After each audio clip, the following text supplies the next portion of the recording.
Le Seigneur soit avec vous. Et avec votre esprit. Évangile de Jésus-Christ selon saint Jean. Gloire à toi, Seigneur. En ce temps-là, il y avait quelques Grecs parmi ceux qui étaient montés à Jérusalem pour adorer Dieu pendant la fête de la Pâque. Ils abordèrent Philippe, qui était de Bétsaïde en Galilée, et lui firent cette demande.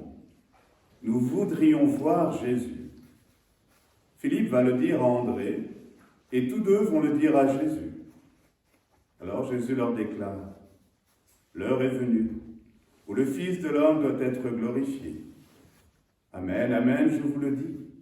Si le grain de blé tombé en terre ne meurt pas, il reste seul. Mais s'il meurt, il porte beaucoup de fruits. Qui aime sa vie la perd, qui s'en détache en ce monde la gardera pour la vie éternelle. Si quelqu'un veut me servir, qu'il me suive.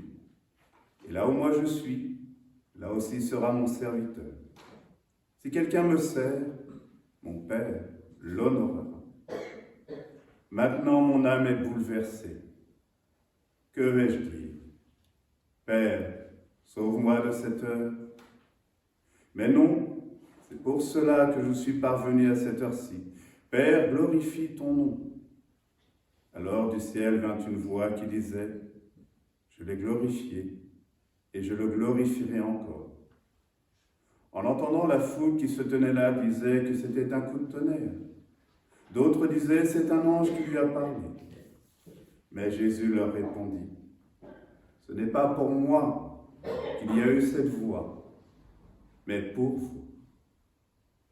Maintenant a lieu le jugement de ce monde. Maintenant le prince de ce monde va être jeté dehors. Et moi, quand j'aurai été élevé de terre, j'attirerai à moi tous les hommes. Il signifiait par là de quel genre de mort il allait mourir. Gloire au Christ, parole éternelle du Dieu vivant. Gloire à toi, Seigneur.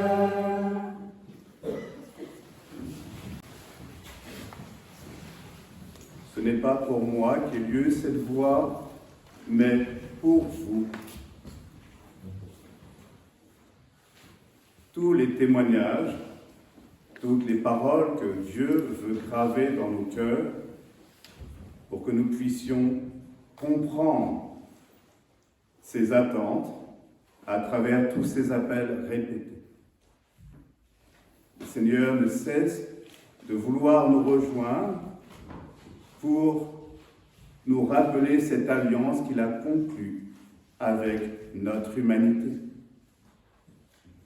Nous avons entendu dans la première lecture, « Voici venir des jours, oracle du Seigneur, où je conclurai une alliance nouvelle, pas celle qui a été conclue avec leur père, puisque les pères ont oublié cette alliance. Ils ont oublié que le Seigneur les avait libérés de cette terre de l'esclavage de l'Égypte, de tout leur esclavage, comme nous pouvons aussi nous oublier qu'il est bien venu pour une seule chose, nous libérer de tous nos esclavages.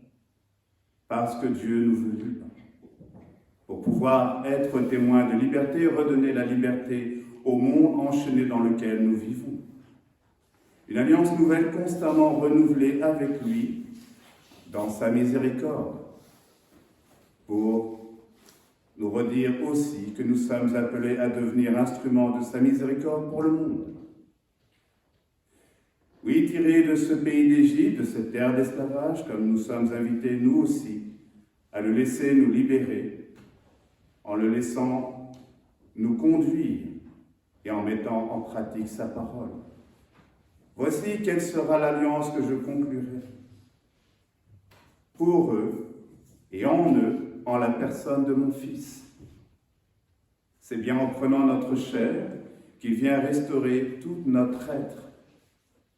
Je mettrai ma loi au plus profond d'eux-mêmes, je l'inscrirai sur leur cœur. Je cherchais encore ce matin la définition du mot inscrire. Écrire ce qui ne doit pas être oublié. Écrire ce qui ne doit pas être oublié dans les cœurs. dans les cœurs, pour justement s'en souvenir et agir en conséquence. Ils n'auront plus à instruire, des prêtres qui instruisent, des prophètes qui instruisent, ils n'auront plus à instruire parce que tous, effectivement, me connaîtront. Oracle du Seigneur, je pardonnerai leurs fautes, leur surdité. Je ne me rappellerai plus leurs péchés. Tous me reconnaîtront comme leur libérateur, leur sauveur.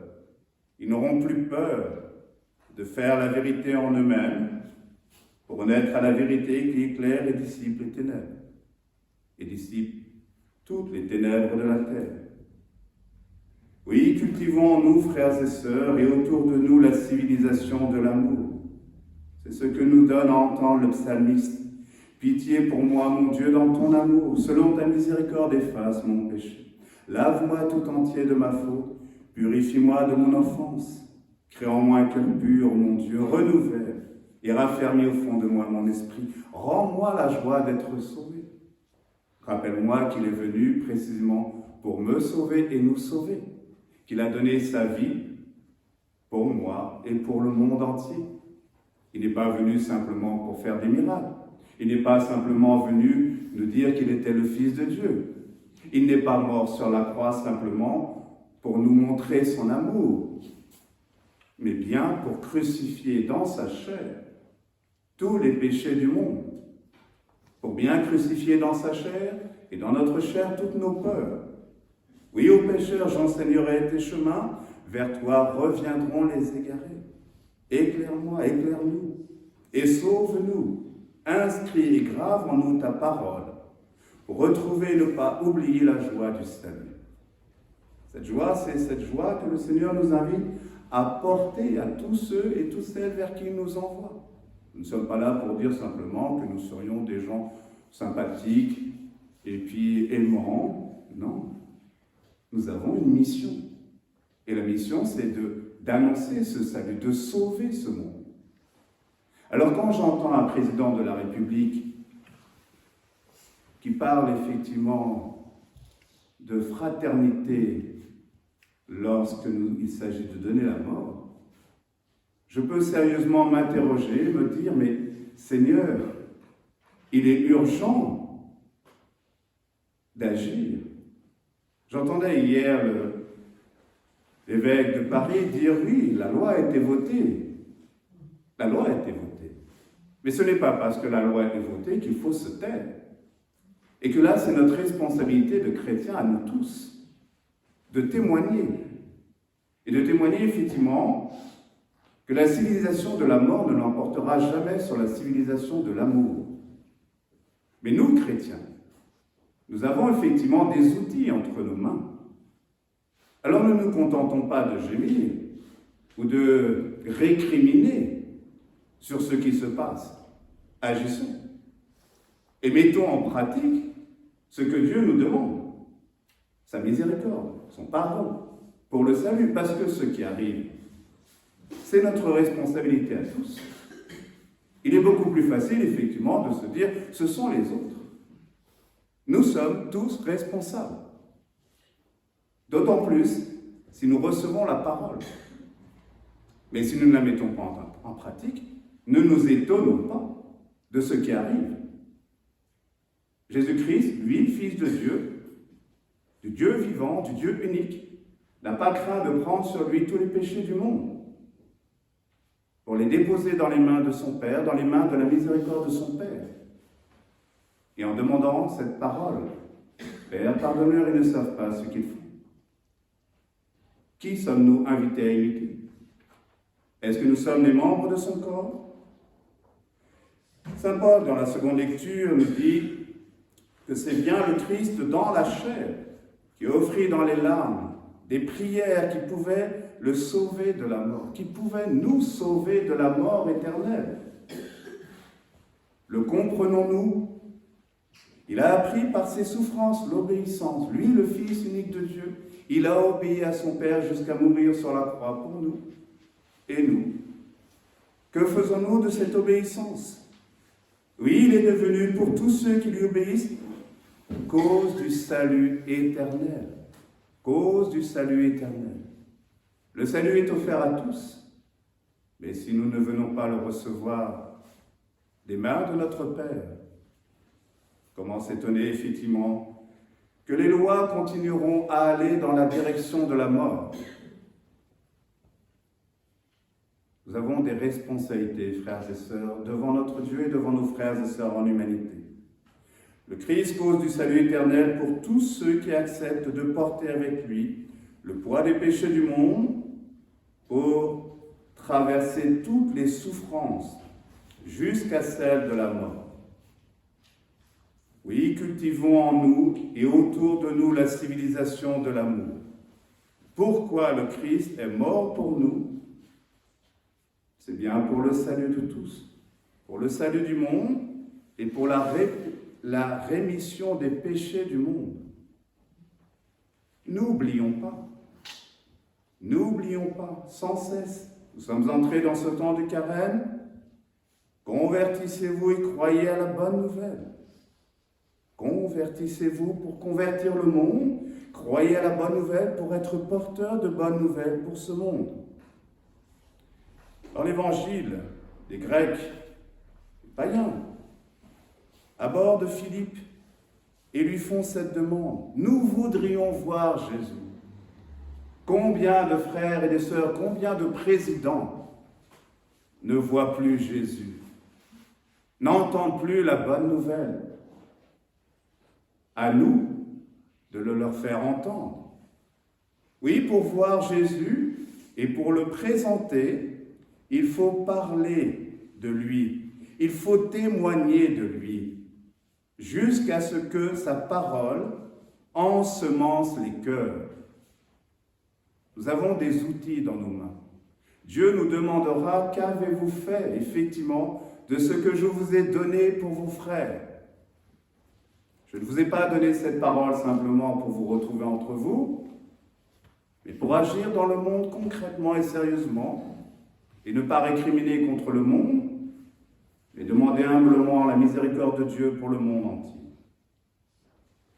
Qui aime sa vie la perd, qui s'en détache en ce monde la gardera, pour la vie éternelle, pas simplement pour le temps que nous passons ici-bas.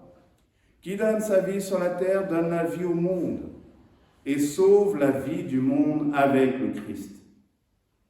C'est bien dans notre chair qu'il vient restaurer l'humanité entière, c'est bien dans sa chair, dans les membres de son corps que nous sommes, qu'il sauve cette humanité entière, au-delà de toutes les apparences où tout semble déjà joué d'avance. Si quelqu'un veut me servir, qu'il me suive. Là où moi je suis, là aussi sera mon serviteur. Si quelqu'un me sert, mon Père l'honorera. Avec Jésus, il faut passer du voir à l'écoute, pour ne pas juger selon les apparences, mais selon le regard de Dieu, en écoutant la voix du Père en la personne de son Fils, pour faire de nous des fils et des filles de sa lumière. Servir Jésus, c'est servir l'homme de la miséricorde du Père, qui est la mission pour laquelle il est venu sur cette terre, pour laquelle nous sommes envoyés sur cette terre. Nous avons entendu: maintenant mon âme est bouleversée. Père, sauve-moi de cette heure.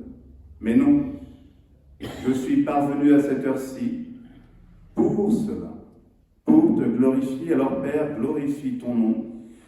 Je l'ai glorifié, je le glorifierai encore, dit la voix venue des cieux. Sommes-nous bouleversés devant la mort du monde, devant la mise à mort de la vie, devant les lois de mort de nos pays, pour être acteurs et réagir, ou sommes-nous déjà morts pour ne plus agir et ne plus faire confiance à cette parole que Dieu nous donne? Ce n'est pas pour moi qu'il y a eu cette voix, mais pour vous. Maintenant a lieu le jugement de ce monde. Maintenant le prince de ce monde a été jeté dehors. Quand j'aurai été levé de terre, j'attirerai à moi tous les hommes. Je leur montrerai que c'est bien dans leur chair dans ma chair, que je sauve le monde, en donnant ma vie pour le monde. Il n'y a pas de plus grand amour que de donner sa vie pour le monde. Toute sa vie, pas simplement ses performances, mais aussi toutes les fragilités, toutes les pauvretés de notre monde. C'est aujourd'hui, dans les décisions que je prends pour le monde, que se joue mon salut et le salut du monde. Maintenant, à cet instant et à tout instant se joue le salut du monde remporté par la victoire du Christ sur le bois de la croix. La vie crie justice. Elle demande réparation. Tous ensemble, demandons vraiment pardon à Dieu. Et je terminerai cette homélie. L'année dernière, il y avait le grand rassemblement du pardon sur notre Dioïné. Nous étions les grands absents.